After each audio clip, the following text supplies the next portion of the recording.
Shalom Bapak Ibu Saudara, selamat malam. Kembali malam hari ini kita hadir di tempat kita masing-masing, di rumah kita masing-masing, untuk satu tujuan. Kita satu hati, kita sepakat untuk memuji dan memuliakan nama Tuhan. Karena di mana di situ ada kerinduan untuk meninggikan nama Tuhan. Di situ ada kuasa yang luar biasa Allah curahkan atas kita semua. Sehingga permasalahan apapun yang saat ini kita alami, Tuhan Yesus sanggup menyelesaikannya bagi kita semua. Saat kita mau sujud di hadapan Tuhan, mengaku dosa kita, melepaskan beban kita, maka jalan keluar Tuhan sediakan bagi kita. Haleluya. Mari kita satukan hati dan kita berdoa untuk kita memulai ibadah doa malam hari ini serta pendalaman Alkitab. Mari kita satu hati dalam doa. Allah Bapa kami yang bertahta dalam kerajaan surga, Allah yang kami sembah dalam nama Tuhan Yesus Kristus. Sungguh kami sangat bersyukur Tuhan, bahwasanya pemeliharaan Tuhan, kasih Tuhan selalu mengikuti sepanjang langkah kami. Kami bersyukur Tuhan, Engkau tidak pernah sedetik pun meninggalkan kami. Malam hari ini Tuhan, sebagai bentuk ucapan syukur kami atas kebaikan demi kebaikan Tuhan dalam hidup kami. Kami mau menaikkan pujian kami, penyembahan kami, ucapan syukur kami, bahkan persembahan kami kepadamu Tuhan. Kiranya Engkau layak menerima semuanya itu Tuhan. Dan kerinduan kami malam hari ini, melalui firman Tuhan kami diubahkan. Melalui firman Tuhan kami boleh semakin mengerti apa yang menjadi kehendak Tuhan dalam kehidupan kami. Sehingga setiap langkah kami, Tuhan tuntun kami melalui firman-Mu. Sampai kami menuju pada kemenangan demi kemenangan yang Tuhan telah sediakan bagi kami. Terpuji nama-Mu ya Tuhan. Demi nama Tuhan Yesus Kristus, kami siap memuji dan menyembah-Mu ya Tuhan. Haleluya. Amin. Haleluya. Kami mau datang kepadamu ya Tuhan, merendahkan hati kami untuk sujud di altar-Mu ya Tuhan Yesus. Haleluya.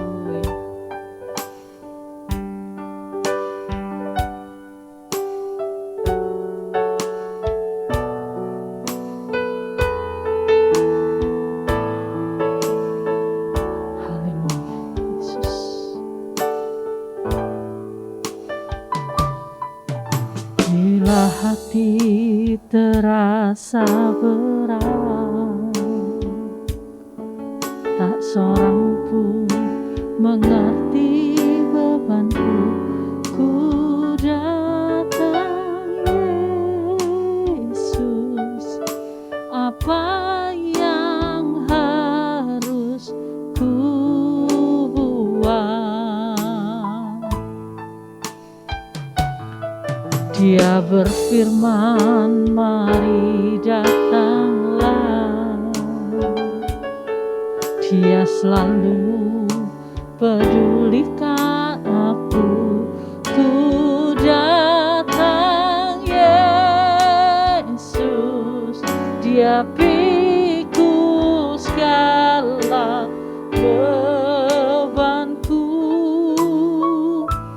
Sujud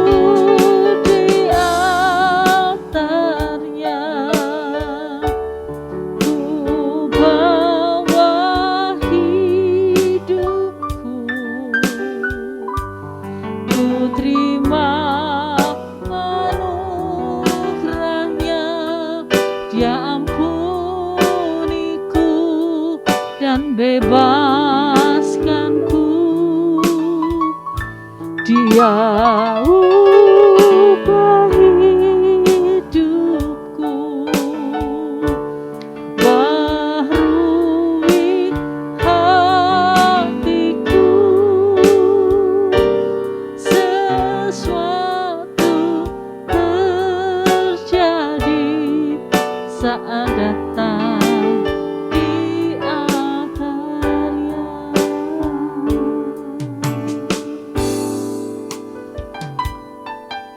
bila hati terasa berat, tak seorang pun mengerti bebanku. Ku tanya Yesus, apa yang harus ku buat? Dia berfirman, mari datanglah. Dia selalu pedulikan aku. Ku datang Yesus, Dia pikul segala bebanku. Sujud di altarnya, ku bawa hidupku. Ku terima anugerahnya, Dia ampuniku dan bebaskanku.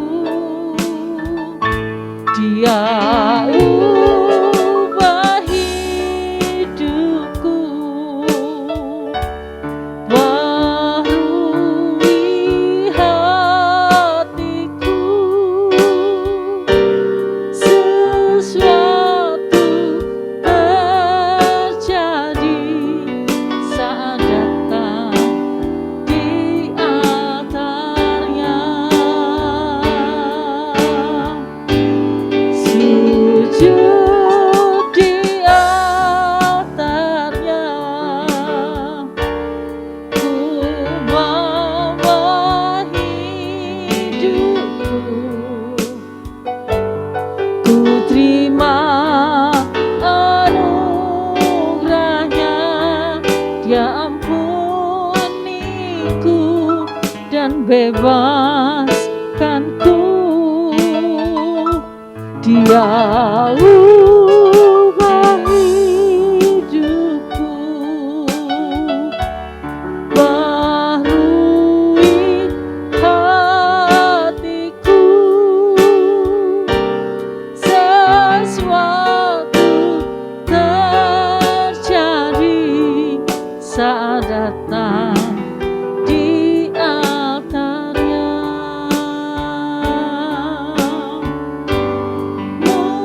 Mujizat terjadi,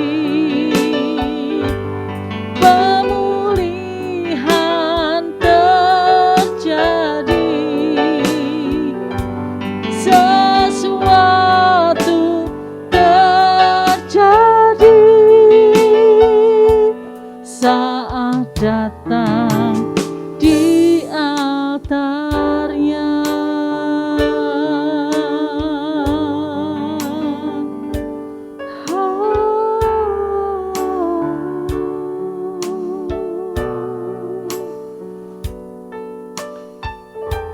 Kami datang di altar-Mu Tuhan,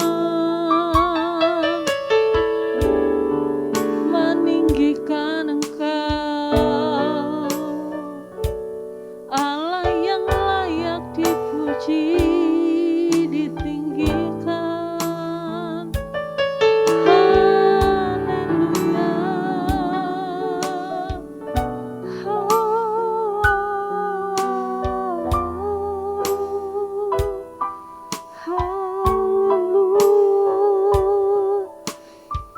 Glory bagimu Tuhan.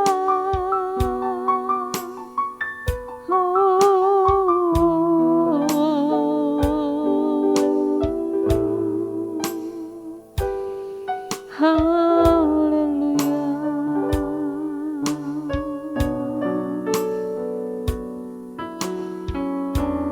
Kami percaya Tuhan, permasalahan apapun yang kami alami, waktu Tuhan adalah yang terbaik bagi kami.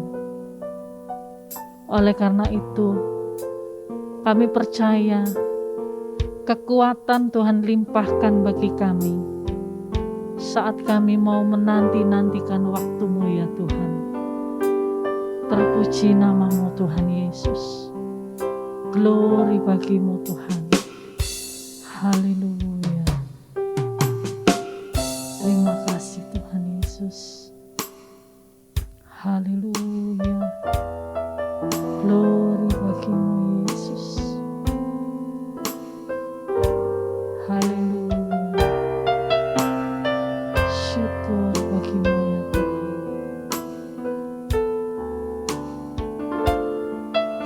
Haleluya. Bila Kau izinkan sesuatu terjadi, ku percaya semua untuk kebaikanku. Bila nanti telah tiba waktu-Mu, ku percaya kuasa-Mu memulihkan hidupku. Waktu Tuhan pasti yang terbaik, walau kadang tak mudah dimengerti. Lewati cobaan,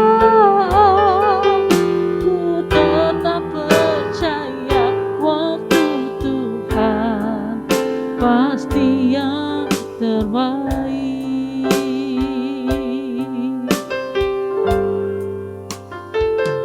Bila Kau izinkan sesuatu terjadi, ku percaya semua untuk kebaikanku.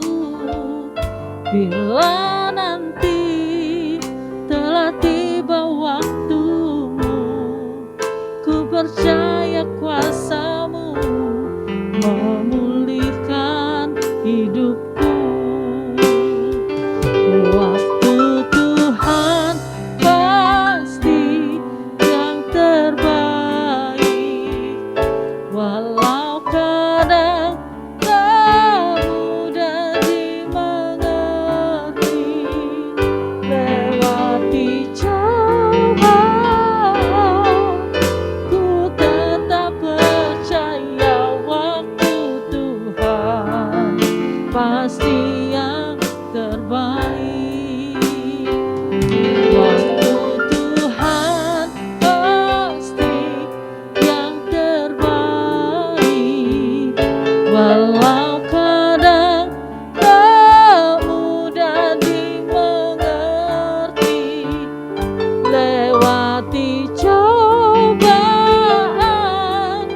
ku tetap percaya waktu Tuhan pasti yang terbaik.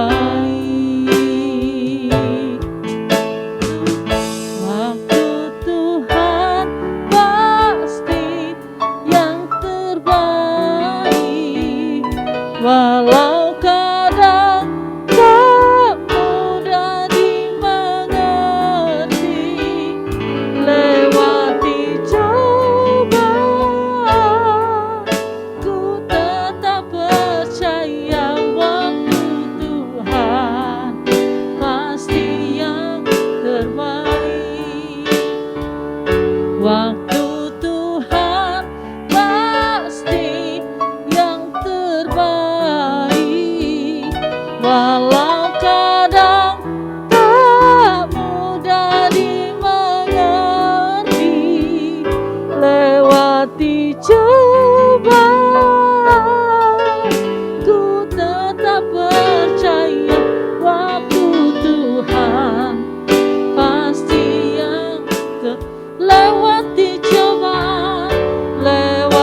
syukur bagimu Tuhan.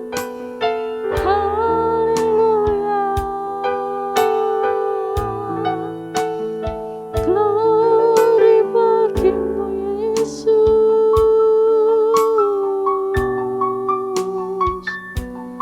Haleluya. Haleluya. Terpuji namamu Tuhan.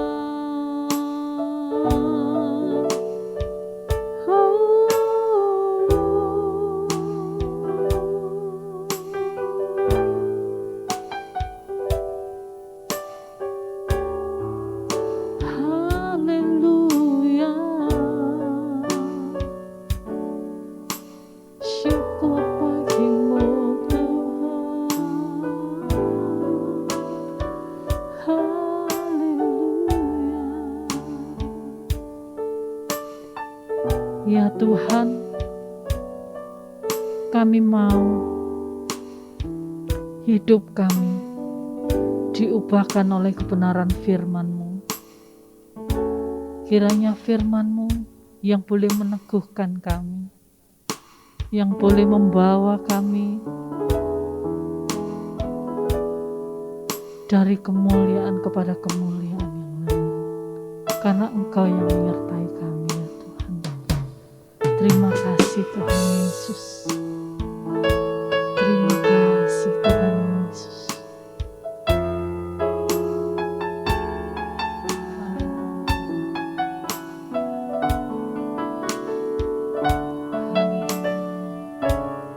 Terima kasih Tuhan.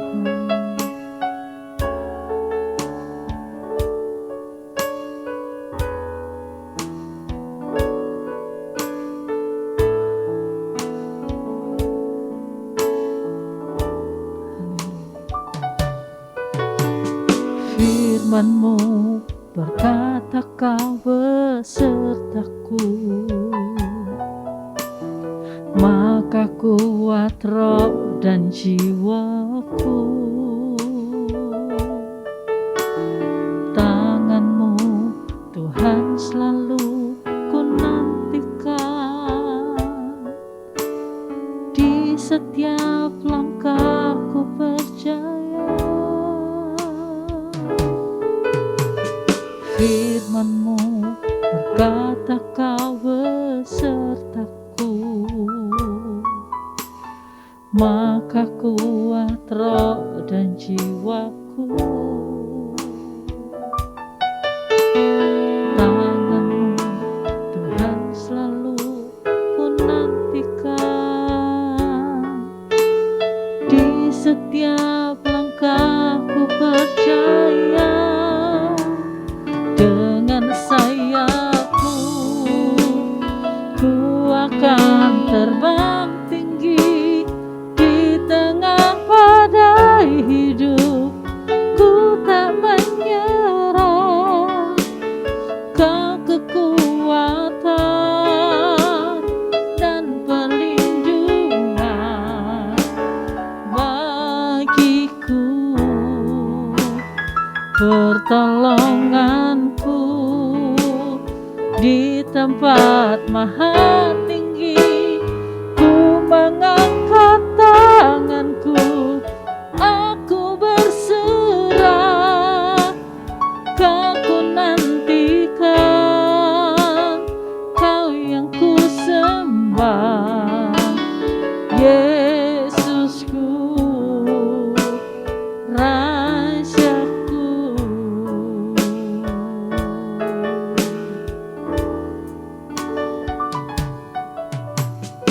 Firman-Mu berkata Kau besertaku, maka kuat roh dan jiwaku. Tangan-Mu Tuhan selalu ku nantikan, di setiap langkahku percaya. Dengan sayap-Mu ku akan terbang tinggi di tengah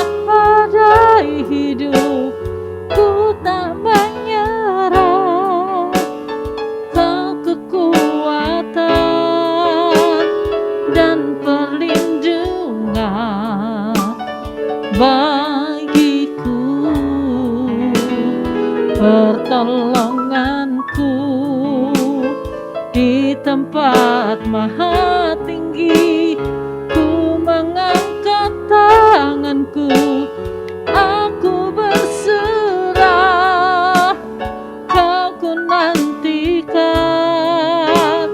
Kau yang ku sembah, Yesusku, Rajaku.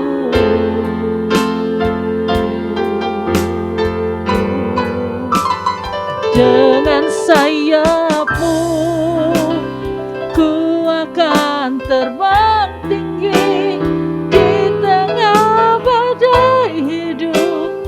Ku tak menyerah, Kau kekuatan dan perlindungan bagiku. Pertolonganku di tempat maha tinggi. Ku mengangkat tanganku, aku berserah, Kau ku nantikan, Kau yang ku sembah, Yesusku, Rajaku. Kau ku nantikan, Kau yang ku sembah, Kau ku nantikan, Kau yang ku sembah, Kau ku nantikan, Kau yang ku sembah, Yesusku, Rajaku.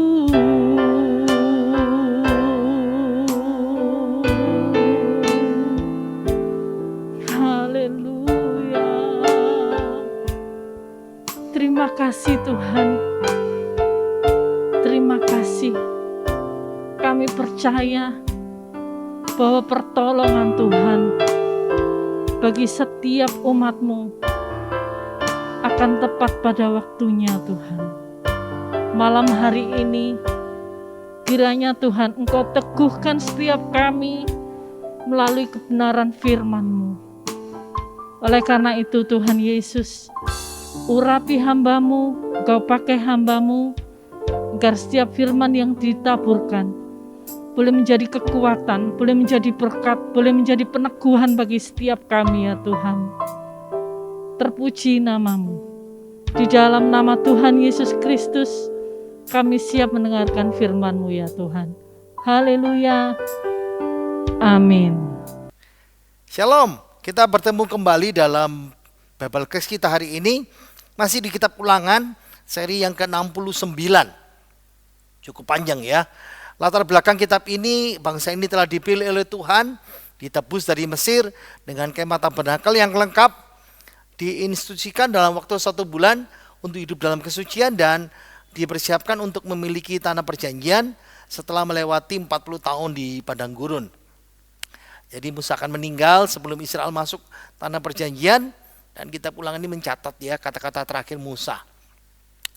Pendengar aslinya, pembaca aslinya, generasi baru yang siap untuk masuk ke tanah perjanjian, dan Musa menyampaikan 4 khotbahnya. Nah, kata kunci kitab Ulangan ini adalah pembaharuan, renewal, pembaharuan perjanjian Musa yang disampaikan 40 tahun yang lalu. Ayat kuncinya dari Ulangan pasal 6 ayat 4 sampai 5. Dengarlah hai orang Israel, Tuhan itu Allah kita. Tuhan itu Esa. Kasihlah Tuhan Allahmu dengan segenap hatimu dan dengan segenap jiwamu dan dengan segenap kekuatanmu. Ulangan adalah pembaruan perjanjian Musa. Walk through the Bible mengatakan ini adalah Deuteronomy, di mana hukum yang pertama yang disampaikan 40 tahun yang lalu sekarang diulangi, diperbaharui lagi kepada generasi yang baru. Kita sudah sampai Ulangan pasal 25 bagian yang terakhir. Ya, ini khotbah Musa bagian yang kedua tentang hukum-hukum dan hukum sipil dan hukum sosial. Jadi ini masih di aneka ragam hukum pasal 21 sampai pasal 25, dan kita sudah berderet-deret yang kita pelajarin ya. Dan minggu ini 2 hukum yang terakhir yang dipelajarin dari aneka ragam hukum. Hukum apa saja? Hukum kejujuran bisnis, ya, kejujuran dalam perdagangan, lalu hukum perintah Tuhan untuk menghancurkan orang Amalek. Nah, kita masuk karena ada 2 hal ya, mesti dijelaskan dan ada penerapan. Jadi penjelasan langsung penerapan, penjelasan langsung penerapan. Hukum kejujuran bisnis. Ayat 13 dimulai. Janganlah ada di dalam pundi-pundimu 2 macam batu timbangan, yang besar dan yang kecil. Janganlah ada di dalam rumahmu 2 macam eva, yang besar dan yang kecil. Haruslah ada padamu batu timbangan yang utuh dan tepat. Haruslah ada padamu eva yang utuh dan tepat, supaya lanjut umurmu di tanah yang diberikan kepadamu oleh Tuhan Allahmu. Sebab orang yang melakukan hal yang demikian, setiap orang yang berbuat curang adalah kekejian bagi Tuhan Allahmu. Jadi kita mempelajari tentang hukum kejujuran bisnis. Nah, saya keluarkan gambar timbangan perunggu dan batu ya. Timbangan ini terbuat dari perunggu dan ada batu timbangan. Kalau kita bilang anak timbangan ya. Itu yang terbuat dari batu. Saudara lihat ya. Jadi timbangannya terbuat dari perunggu dan untuk yang mengukur ini dari batu. Ya, anak timbangannya dari timbal. Ini di makam Faipo Tolos Lakonia tahun 1500. Nah, kira-kira sudah bisa membayangkan ya. Musa menulis kitab Ulangan ini tahun 1405 sebelum Masehi. Berarti 1 zaman. Nah, timbangan ini disimpan sekarang di Museum Arkeologi Athena di Yunani. Oke, kita bahas ya. Tuhan menyuruh bahwa orang Israel kamu harus sungguh-sungguh jujur. Jujur dalam urusan dagangmu, dalam urusan bisnismu. Kenapa? Masalahnya pada zaman dahulu, pada masa itu, saya rasa juga ya sampai sekarang ya, ada kebiasaan dari beberapa pedagang yang nakal, bisnismen yang nakal, dia pakai 2 set batu timbangan. Yang pertama batu timbangan ringan, batu timbangan yang berat. Modelnya sama, serupa tapi tidak sama. Yang satu lebih berat, yang satu lebih ringan. Jadi memakai batu timbangan modelnya sama, tapi yang diambil yang paling berat. Kalau apa? Kalau mereka kulakan barang, kalau membeli barang dagangan, ya. Kalau pakai batu lebih berat, makanya barang yang diterima lebih banyak. Jadi misalnya beli barang 1 kuintal, mungkin dapatnya 102 kilo, 102 kilo, 2,5 kilo, 5 kilo. Kenapa? Karena mereka mau dapat untung. Nah, tapi kalau mereka menjual, mereka cari batu yang sama, modelnya sama, tapi yang lebih ringan. Kenapa? Supaya dibilang ini 1 kintal, ini 100 kilo. Tapi ternyata hanya 97, 96 kilo. Pembelinya mendapatkan kurang dari 100 kilo dan kita untung, pedagangnya untung. Itu nakal ya. Nah, kalau batu timbangan, anak timbangan ini disimpan biasanya dalam pundi-pundi. Jadi umumnya pedagang pada masa itu mengeluarkan batu timbangan langsung dari pundi-pundi. Pundi-pundi itu kantong penyimpanan ya. Bisa kotak boleh. Nah, kalau biasanya orang dagang itu dari tempat kulit, dompet, modelnya dompet itu yang ditarik dengan tali itu. Nah, mereka cukup merogoh, diraba lalu ini yang paling berat, ini yang paling ringan. Mereka sudah hafal. Jadi ini ada satu di museum di Yerusalem ya. Ini batu timbangan kecil dari zaman Bait Allah yang pertama. Kalau Bait Allah yang pertama itu yang dibuat oleh Salomo ya. Nah, Bait Allah yang kedua itu zamannya Tuhan Yesus. Dari zaman Hagai sampai zaman Tuhan Yesus. Kira-kira bentuknya seperti ini. Nah, kalau mau tahu batu timbangan yang besar ya seperti ini. Ini pada masa zaman besi ya. Dan saudara lihat ya, batu-batu timbangan itu semuanya. Lihat ya, ukurannya batu-batu timbangan itu. Ini timbangannya seperti ini. Oke, ini timbangannya, scalesnya, ini batu timbangannya seperti ini. Nah, ini batu timbangan yang dikatakan 2 shikal. Ya, 22,8 gram seperti ini. Oke, kita teruskan ya. Kenapa Tuhan mengajarkan hukum ini yang disampaikan kepada Musa kepada orang Israel? Ingat ya, hukum kejujuran bisnis itu mengajarkan umat Israel, umat Tuhan itu mempertahankan kamu harus jujur. Kenapa ada pepatah ya zaman sekarang ya, jujur ajur? Enggak. Kalau kamu jujur, pada akhirnya Tuhan yang kasih berkat. Tuhan yang memberikan kemakmuran. Jadi kejujuran dalam bisnis itu juga cara kalau kamu beriman, kalau kamu percaya pada kemampuan Tuhan yang memberkati kamu, nah kamu melakukan kejujuran ini. Ya. Tuhan berkati, Tuhan support, Tuhan dukung, Tuhan beri panjang umur. Panjang umur buat kita dan panjang umur buat bisnis kita juga. Nah, ingat ya, tema kejujuran timbangan ini, takaran timbangan itu yang umum ya. Amsal 11, 16, 20, Amos 8, Mika pasal 6, Hosea pasal 12. Ulang-ulangi, itu di Perjanjian Baru, lama. Perjanjian Baru Yohanes Pembaptis, dia menegaskan juga dalam khotbahnya supaya orang Israel bertobat, jujur dalam hal bisnis mereka. Ingat ya, ada janji Allah, umur panjang di negeri bagi yang taat. Itu diulang-ulangin. Nah, ini hubungannya juga dengan titah ke-8 ya, tentang jangan mencuri.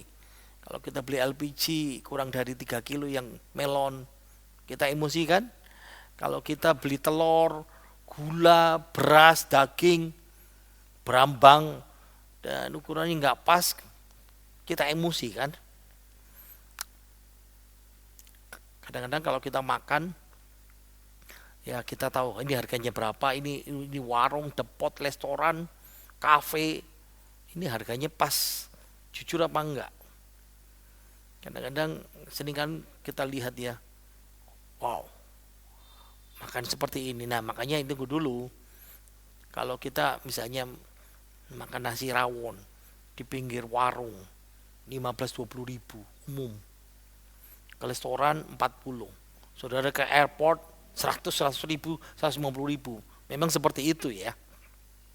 Tapi kalau sudah di warung kecil, warung tenda, harga rawonnya satu piring 150 ribu, kita pasti marah kan. Nah, sama seperti ini penipuan kualitas beras, ini 2 macam timbangan juga sama ya.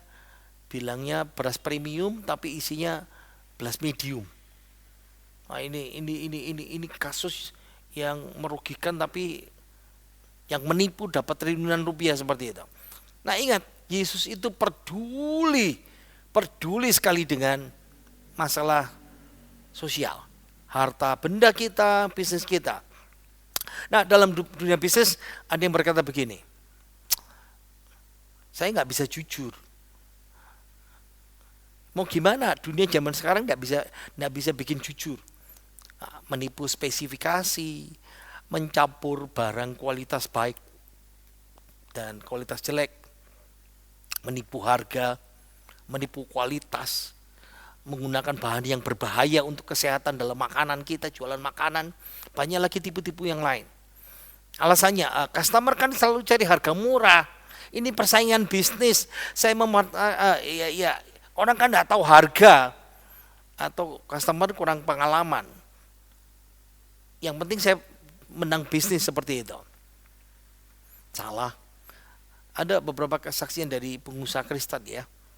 Kalau orang berkata, pengusaha Kristen berkata begini, kalau orang pernah bilang bisnis kalau terapkan firman Tuhan Alkitab pasti nggak jalan, pasti nggak untung. Itu pendapat orang yang ragu dengan kebenaran Alkitab. Perhatikan ya. Ingat, kalau pendapatnya seperti itu, berarti firman Tuhan hanya sebatas agama. Hanya nasihat di kalangan orang-orang baik dan sesama orang baik. Sesungguhnya firman Tuhan itu semakin teruji kalau kita berada di tengah-tengah serigala. Betul enggak? pegang terus firman Tuhan, berpijak pada firman Tuhan. Nah, bisnismen ini berkata begini, ketika dia mulai usaha, dia bekerja sama orang, ya, kebenaran Alkitab itu dasar mulai berbisnis ya. Dan Tuhan berkati dia dalam usaha bisnisnya. Bosnya diberkati sampai dia menjadi manajer di sebuah perusahaan nasional selama 24 tahun. Sekarang dia mulai bisnis sendiri. Tapi dia pakai prinsip yang sama dari bosnya, dia belajar. Dasarnya firman Tuhan. 3 bulan mulai usaha bisa BEP ya, break even point, apa itu? Balik modal. Dan malah diberkati berlipat-lipat ganda. Dan semakin masuk penetrasi di pasar semuanya di setiap kota. Akhirnya menjadi yang terbaik dari semua kompetitor. Lebih mahal, tapi orang cari. Kalau kebenaran firman Tuhan diterapkan dengan tidak tanggung-tanggung, apa yang Tuhan kata, jujur dalam bisnis. Banyak orang, ini pengusaha ini berkata, banyak orang teman-temannya yang menerapkan hal yang sama seperti itu. Semakin diberkati. Kenapa? Taat firman Tuhan, diberkati. Nah, pertimbangkan ya. Di satu sisi kalau kita menipu, Mika pasal 6 ayat 11. Tidak jujur.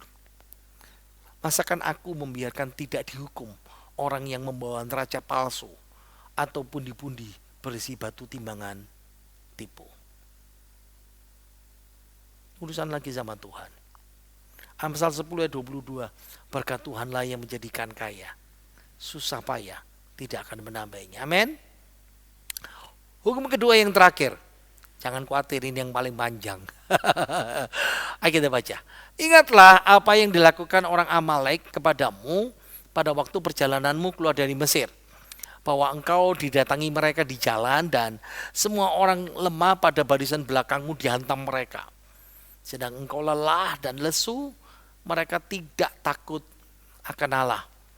Maka apabila Tuhan Allahmu sudah mengaruniakan keamanan kepadamu daripada segala musuhmu di sekeliling, di negeri yang diberikan Tuhan Allahmu kepadamu untuk dimiliki sebagai milik pusaka, maka haruslah engkau menghapuskan ingatan kepada Amalek dari kolong langit, janganlah lupa.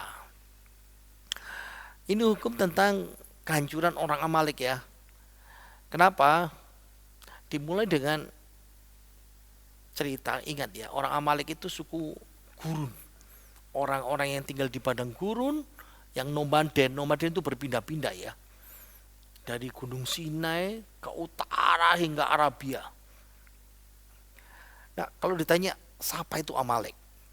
Silsilahnya kalau ditelusurin sampai kepada Amalek putra Elifas cucunya Esau. Ingat ya, Israel dari Yakub. Yakub punya saudara kembar Esau. Dan Amalek itu cucunya Esau. Saudaraan sebetulnya sama Israel ya. Nah, di catatan dalam Alkitab ada 2 pertemuan khusus dengan orang Amalek dalam kitab Pentatokh yang kita pelajari hari ini. Dan ingat, itu namanya peristiwa perang di tempat namanya Rafidim dan di Horma. Jadi ini ulangan yang kita pelajari sekarang ini serangkaian permusuhan dimulai dari Rafidim dan akhirnya ke Horma di situ. Ini serangan yang tanpa alasan. Ya, saya kasih judul ya, menikam dari belakang. Orang Israel yang lemah, yang lesu, yang sakit, yang tidak berdaya, yang tertinggal ya, mereka kan rombongan 2 juta orang. Suku mimpin, lalu ada tabut, tutup suku. Tapi ini rombongan belakang ini ada orang-orang tua, orang lemah, orang yang tidak berdaya, capek. Orang Amalek dengan pengecut, dengan kejam, karena mereka tidak takut sama Tuhan, lalu dibabat habis. Makanya Musa berkata, jangan lupa itu. Ingat ya, orang Amalek tidak menunjukkan belas kasihan kepada orang Israel. Israel harus menghapus ingatan tentang Amalek di bawah kolong langit ini. Nah, memang ada beberapa catatan-catatan perang dengan Amalek selain di dalam kitab Ulangan ini, di Perjanjian Lama. pada zaman hakim-hakim ada dua pertempuran ya tercatat ya sebetulnya. Yang pertama dari gambar ini, saya pernah berkhotbah kalau saudara masih ingat Ehud, ya agen rahasia Ehud yang memakai tangan kirinya mengambil pedang dari selangkangan itu disembunyikan lalu menghujamkan kepada Eglon Raja Moab. Nah, orang Amalek bangsa nomaden ini membantu. Ceritanya 300. Nah, ini 300 Warriors of Gideon. Orang Amalek aliansi dengan orang Midian dan orang-orang dari timur menyerang, menjarah hasil tanah dan peternakan. Dan akhirnya setelah belasan tahun Gideon berhasil mengusir mereka. Nah, berikutnya ini pertempuran pada zaman kerajaan. Nah, sebetulnya Samuel itu hakim yang terakhir ya. Nah, tapi dia juga melantik raja, makanya dimasukkan di zaman kerajaan ini saja. Nah, Samuel waktu menyuruh Raja Saul, raja pertama, untuk membinasakan orang Amalek di daerah Telaim di bagian selatan. Tapi Saul dia melanggar. Oke, hartanya dirampas, tapi rajanya tidak dibunuh, Raja Agag gitu. Sehingga akhirnya Samuel yang membunuh Agag dan mencela Saul karena tidak taat sama Tuhan. Pertempuran dengan orang Amalek zamannya Daud, kerajaan Daud. Nah, ini Daud memerangi orang Amalek di daerah Siklag yang diberikan oleh Akis raja kota Hagat, dan Daud membakarnya habis. Pada zaman kerajaan yang berikutnya, kira-kira pada zaman Hizkia ya, orang Amalek sudah tinggal sedikit, dan keturunan Simeon di zaman kerajaan Hizkia, dia menyerang sisa orang Amalek yang meluputkan diri lalu merebut kota mereka di pegunungan Seir seperti ini. Jadi perintah ini kuat ya, jangan lupa. Itu yang terakhir, ada 9 perintah tentang jangan lupa. Dan ini yang ke-9 seperti itu. Nah, mau tidak mau kita mesti melihat ya peristiwa Rafidim di kitab Keluaran. Keluaran pasal 17 ayat ke-8. Kalau saudara ingat ini mungkin 8-9 tahun lalu ya. Tapi pasti saudara lupa itu. Lalu datanglah orang Amalek dan berperang melawan orang Israel di Rafidim. Musa berkata kepada Yosua, pilihlah orang-orang bagi kita. Lalu keluarlah berperang melawan orang Amalek.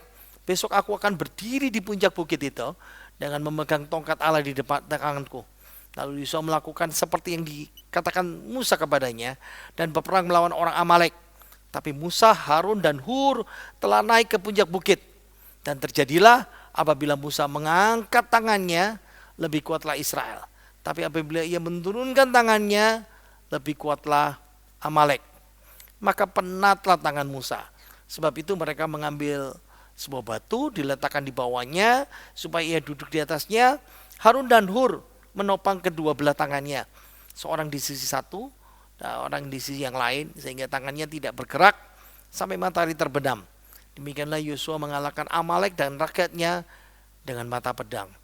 Kemudian berfirman Tuhan kepada Musa, tuliskanlah semuanya ini dalam sebuah kitab sebagai tanda peringatan. Dan ingatkan ke telinga Yosua bahwa aku akan menghapuskan sama sekali ingatan kepada Amalek dari kolong langit. Lalu Musa mendirikan sebuah mezbah, menamainya Tuhanlah panji-panjiku. Ia berkata, tangan di atas panji-panji Tuhan. Tuhan berperang melawan Amalek turun-temurun. Ini penyediaan Tuhan di Rafidim ya, dalam konteks ya. Ingat ya, Amalek itu terkenal jahat, bengis, menindas. Nah, ini di Rafidim ini kemenangan yang pertama kali dalam militer yang dikasih Tuhan, dianugerahkan Tuhan kepada umat Israel. Seperti saya katakan tadi itu ya, Amalek itu nomaden yang kejam, suka merampok. Nah, mirip-mirip dengan suku Beduin. Bukan jahat dan merampoknya, nomadennya. Intinya ya, orang Beduin di Jazirah Arab sampai sekarang masih ada. Mereka suku bangsa nomaden, tapi tidak seperti orang Amalek. Orang Beduin orang baik hati. Ya, suku Beduin itu baik hati. Nah, kira-kira kalau dibayangkan orang Beduin itu seperti ini. Saudara lihat ya, Lihat itu kemah-kemahnya itu, yang di sini bertebaran banyak. Dan ini ternak mereka dan harta mereka seperti ini. Ini orang Bedouin sekarang ini. Nah, di padang gurun ya, minumnya susu onta dan biasanya suka makan apa ya, daging-daging ya. Hampir sama seperti ini. Kalau saya membayangkan orang Amalek, tapi ini beda ya. Ini orang baik dan orang jahat seperti itu. Lihat ya, kalau saudara sedikit membayangkan zamannya Abraham ya, waktu bikin roti bundar itu ya model-model gini. Nah, bayangkan rombongan orang Amalek itu seperti ini. Oke, jadi sudah dibahas tadi itu ya. Ini saudara dari bangsa Israel. Nah, ini Kejadian pasal 36 ayat 12. Timna, gundik Elifas, anak Esau, melahirkan Amalek. Nah, ini. Jadi bangsa Amalek itu dalam cerita di Keluaran ini sedang berusaha mengusir bangsa Israel dari Wadi. Wadi itu apa ya? Sejenis tempat penampungan air hujan. Karena air itu kan di padang gurun kan berharga ya. Nah, mereka sedang mengamankan wilayah ini. Dan bangsa Israel dianggap penyusup ke wilayah mereka. Dan di sini pertama kali Yosua itu muncul. Dan akhirnya Yosua ditetapkan menjadi pengganti Musa ya. Ini pertama kali Yosua memimpin, muncul sebagai jenderal. Dan ini pertempuran pertama, sukses, menang ya. Jadi dalam krisis ini Musa minta Yosua masuk dan memimpin pertempuran pertama kali, dan makanya dikasih judul penyediaan Allah. Allah menyediakan kemenangan dengan cara yang unik. Kuasanya dinyatakan seperti ini. Ingat ya, caranya gimana? Tongkat. Ingat ya, tongkat Musa itu dia bawa waktu bertemu dengan Firaun ya. Dia tunjukkan banyak tanda mujizatnya, memimpin keluar dari tanah perjanjian, membelah laut Teberau. Itu simbol kuasa Allah. Tongkat Allah ada di tangannya seperti itu. Jadi tongkat itu diangkat di atas kepalanya ya, dengan dua tangannya. Ini jelas sekali itu melambangkan mereka bergantung total pada kuasa Tuhan. Nah, makanya Musa karena coba aja di tes ya, ambil sapu lah ya. Coba ambil sapu itu lah, sapu pel gitu ya, pegang. Berapa lama sudah bertahan? Orang perang itu bukan 5 menit, 10 menit, bukan sejam. Lama-lama turun, tangannya terlalu penat. Makanya kalau turun musuh menang. Karena itu dengan bantuan Hur dan Harun di kanan kirinya, mereka membantu Musa mengangkat tangan itu. Saya membayangkan jadi Musa itu pasti gemetar itu ya. Jadi kalau kita orang Jawa bilang keju, mungkin sudah semutan ya, banyak hal yang seperti itu. Dan ada hal yang luar biasa, ada suatu pepatah Jehovah Nisi, Tuhan panji-panjiko. Jadi Musa mengabadikan kemenangan hari itu. Musa bangun sebuah mesbah, dan mesbah itu dinamakan Jehovah Nisi. Saya pernah berkhotbah Jehovah Nisi tahun 2012 ya. Kalau saudara sedikit masih ingat ya, bacanya dari belakang karena ini huruf Ibrani ya. YHWH Ni Si. Nah, ini kalau dengan titik di tengah kan double S ya. Nisi itu, Yehovah Nisi. Yehovah Nisi. Nah, Moses built an altar and named it The Lord is my banner. Tuhan itu panji-panjiku. Apa itu panji? Jangan dipikir panji yang komika itu ya, bukan. Ingat ya, Zaman dulu kalau mau perang, itu ada penabuh drum yang kasih komando biasanya ya. Dan ada yang bawa bendera di depan. Nah, bendera itu namanya panji. Jadi ini sama seperti Tuhan menyampaikan firman ini kepada Musa. Tuhan adalah panji-panji yang memimpin dalam peperangan. Seperti ini. Ya. Nah, saudara kalau lihat film-film kungfu Cina, selalu ada yang bawa bendera.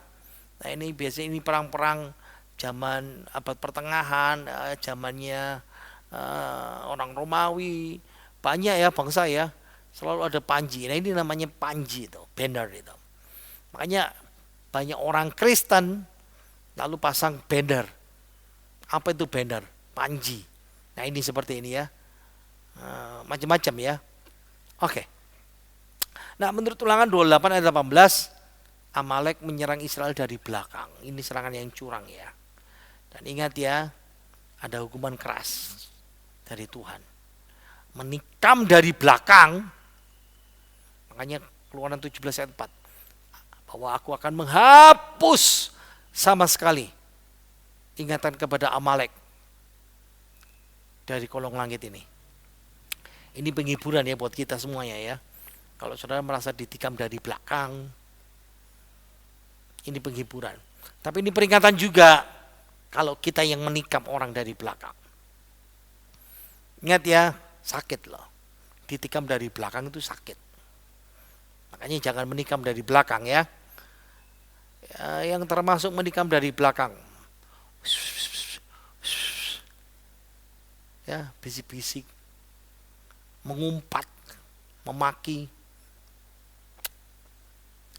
Rasanya saya curiga. Kepo. Mencampuri urusan orang lain ya. Atau kita bilang sesuatu yang jahat di belakang orang. Atau suka wadul-wadul ya, ini bahasa Jawa, mengadukan orang lain. Menjelek-jelekan orang lain. Atau mengucapkan kesaksian dusta. Ada kebenaran tapi ditambah-tambahin atau dikurangin. Itu namanya saksi palsu ya. Kita menghakimi dengan tidak kasih, tanpa kasih. Tidak ada kasih tapi menghantam, menghancurkan, atau menyebarkan gosip, kabar bohong, atau membangkitkan perkara-perkara, tukang kipas, tukang cari masalah, itu seperti itu. Macam-macam. Bisa dilakukan perorangan, bisa dilakukan sekelompok. Ingat, kesimpulan hari ini. Menusuk dari belakang, engkau berurusan dengan Tuhan. Orang yang menusuk dari belakang berarti orang itu tidak takut akan Tuhan. Karena Ulangan 25 ayat 17-18. Ingatlah apa yang telah dilakukan orang Amalek kepadamu. Menusuk dari belakang, mereka tidak takut akan Allah. Jangan menusuk orang dari belakang. Mari kita berdoa. Terima kasih Tuhan, Kau menolong kami dalam Bible Class hari ini. Terima kasih untuk kebaikan-Mu yang luar biasa dan menolong kami semuanya. Kami percaya Tuhan, kami boleh diberkati dengan 2 hukum, kejujuran bisnis, dan juga memusnahkan orang Amalek yang menikam dari belakang. Mari kita buka tangan kita, terima berkat dari Tuhan kita Yesus. Kiranya rahmat sejahtera dari Allah Bapa kita dan kasih sayang daripada Tuhan Yesus Kristus dan persekutuan Roh Kudus menyertai saudara dan saya mulai hari ini sampai selama-lamanya. Terima berkat melimpah dari Allah Bapa Roh Kudus dalam nama Tuhan Yesus. Menyertai kita, diberkatilah kesehatan kita, diberkatilah hidup kita, Tuhan cukupin berkat rohani jasmani dalam nama Tuhan Yesus. Kita semuanya percaya berkata, amin. Tuhan berkati kita semuanya, jangan lupa memberikan persembahan kita.